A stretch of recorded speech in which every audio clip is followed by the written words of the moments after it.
Waalaikumsalam.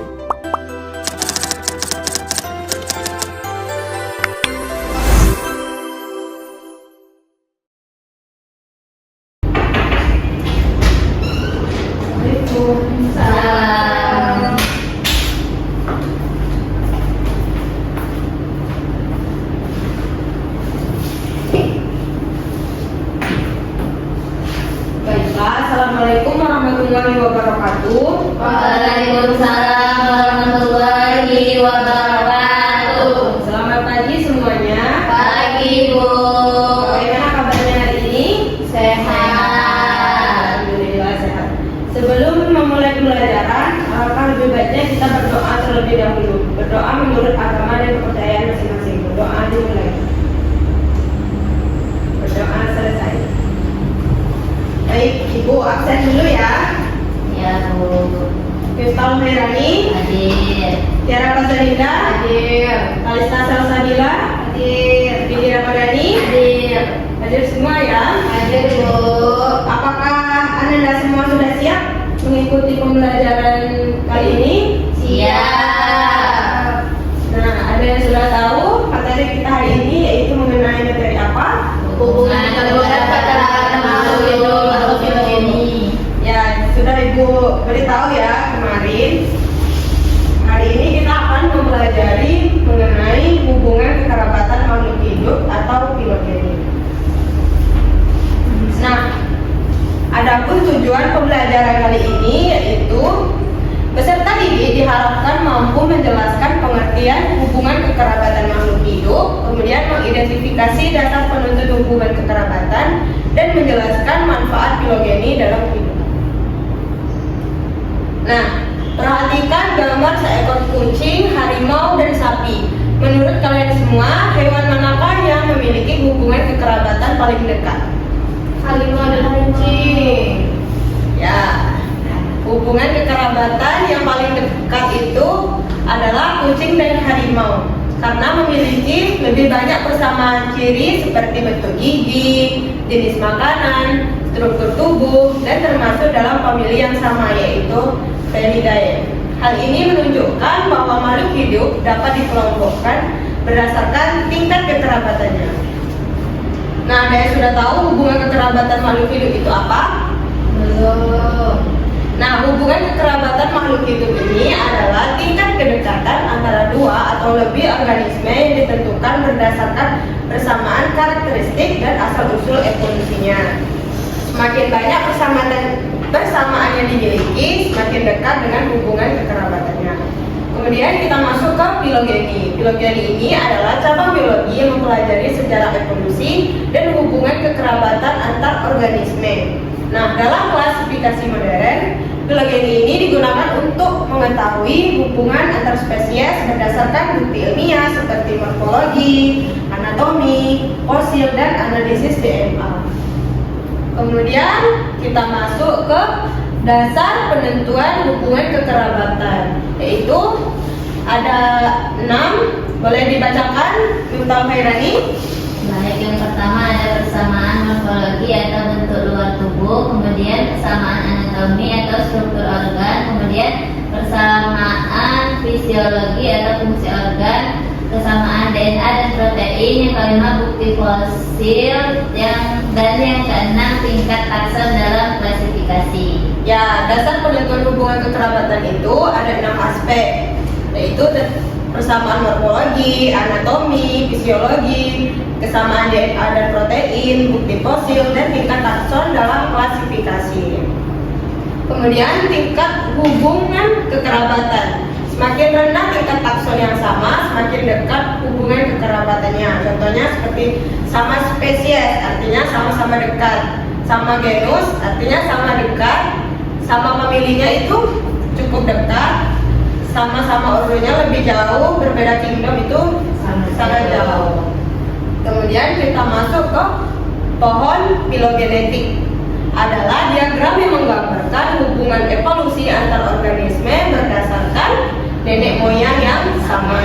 Organisme yang berada pada cabang yang berdekatan memiliki hubungan kekerabatan yang lebih dekat dibandingkan organisme yang berada pada cabang yang Ini adalah contoh pohon filogenetik kehidupan, menunjukkan hubungan kekerabatan semua makhluk hidup berdasarkan evolusi.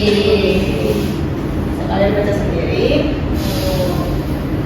Contoh hubungan kekerabatan itu, contohnya dalam kehidupan sehari-hari ada kucing dan harimau yang memiliki hubungan yang paling dekat karena berasal dari famili Dracaena. Kemudian ada tumbuhan padi dan jagung memiliki hubungan kekerabatan karena sama-sama termasuk tumbuhan monokotil. Selanjutnya ada bukti hubungan kekerabatan. Hubungan kekerabatan dapat dibuktikan melalui apa saja, Windy? Ada yang pertama ada kesamaan bentuk tubuh, yang kedua ada kesamaan organ, yang ketiga ada struktur sel, yang keempat ada DNA, yang kelima ada fosil, dan yang keenam ada embrio. Ya, hubungan kekerabatan ini dibuktikan melalui kesamaan bentuk tubuh, kesamaan organ, struktur sel, DNA, fosil, dan embrio. Nah, semakin banyak bukti yang menunjukkan kesamaan, maka semakin dekat hubungan kekerabatannya. Nah, manfaat filogeni. Filogeni ini memberikan banyak manfaat, antara lain menyusun klasifikasi modern, mengetahui sejarah evolusi, membantu konservasi spesies, mendukung penelitian biologi, dan membantu pemuliaan tanaman dan hewan. Penerapan dalam kehidupan. Nah, hubungan kekerabatan ini dimanfaatkan dalam berbagai bidang, misalnya untuk mengembangkan varietas tanaman unggul, menentukan hewan model dalam penelitian kesehatan, serta menyusun strategi pelestarian spesies yang terancam punah berdasarkan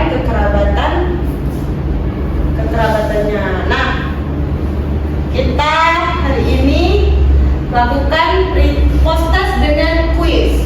Silahkan Anda semua scan barcode ini dan kerjakan kuisnya. Ada 8 soal. Silahkan kalian kerjakan. Bisa?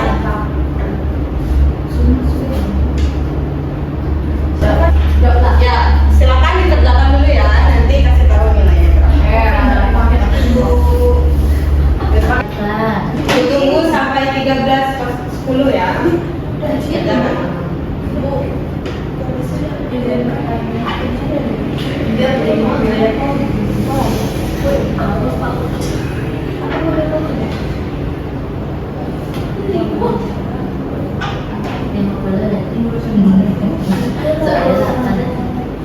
Anak-anak, apakah kuisnya sudah dikerjakan? Sudah, Ibu. Sudah tahu nilainya? Sudah. Berapa kali stan nilainya? 70, Ibu. 70. Boleh lihat? Ibu. Ya, oke. Windy berapa nilainya? 100, Ibu. 100. Miftah Khairani berapa? 8, Bu. Nah, bentar ya. Tiara berapa Tiara? Betul semua, Bu. 8. Ya, oke. Baiklah, kita akan mencoba membahas kuis yang sudah Ibu buatkan. Soal yang pertama yaitu manakah yang memiliki kekerabatan paling dekat dengan manusia, yaitu Simpanse. simpanse. Kemudian organisme berikut yang termasuk dalam kingdom yang sama dengan jamur tiram adalah Lagi. Benar, Mbak, Bu. Ya. Soal yang ketiga, kucing dan harimau memiliki kekerabatan dekat karena Sama-sama satu memiliki perbedaan. Sama, Bu. ya benar. Kemudian soal selanjutnya, paus dan lumba-lumba lebih berkerabat dekat dibanding paus dan hiu karena Karena sama-sama mamalia. ya sama-sama mamalia. Soal selanjutnya, tumbuhan paku dan tumbuhan lumut dipisahkan karena Ini tadi, Bu, yang paku memiliki penghulu. ya betul ya, Pak. paku memiliki pembuluh sedangkan lumut tidak. Nah, organisme prokariotik berikut yang berkerabat dekat adalah Ya. Koli dan salmon. salmonella. Ya. 7, Lam dan Ayam termasuk dalam kelas yang sama, yaitu Apel. Dan yang terakhir, mengapa buaya dianggap lebih berkerabat dekat dengan burung daripada dengan kadal? Karena Sama-sama bertelur. salah, fungsi filogenetiknya molekuler. Ya. Jadi rata-rata udah paham ya materinya. Ya, ada yang bisa menyimpulkan materi kita hari ini? Bisa. Coba Windy simpulkan.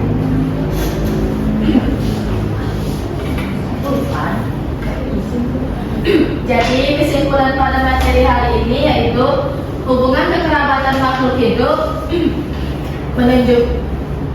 menunjukkan tingkat kedekatan antar organisme berdasarkan persamaan ciri dan bukti evolusi. Dalam klasifikasi modern, hubungan kekerabatan dipelajari melalui filogeni sehingga pengelompokan makhluk hidup menjadi lebih akurat dan mencerminkan sejarah evolusinya.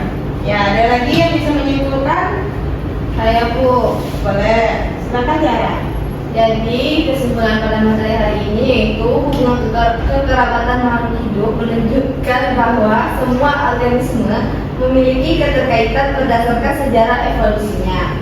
Melalui filogeni, para ilmuwan dapat menyusun klasifikasi yang lebih akurat sehingga memudahkan identifikasi, penelitian, dan pelestarian keanekaragaman hayati. Baik. Ya, benar semua ya. Ya Bu. Hubungan kekerabatan makhluk hidup menunjukkan tingkat kedekatan antar organisme berdasarkan persamaan ciri dan bukti Evolusi. Dalam klasifikasi modern, hubungan kerabatan dipelajari melalui filogeni sehingga pengelompokan makhluk hidup menjadi lebih akurat dan mencerminkan sejarah evolusi.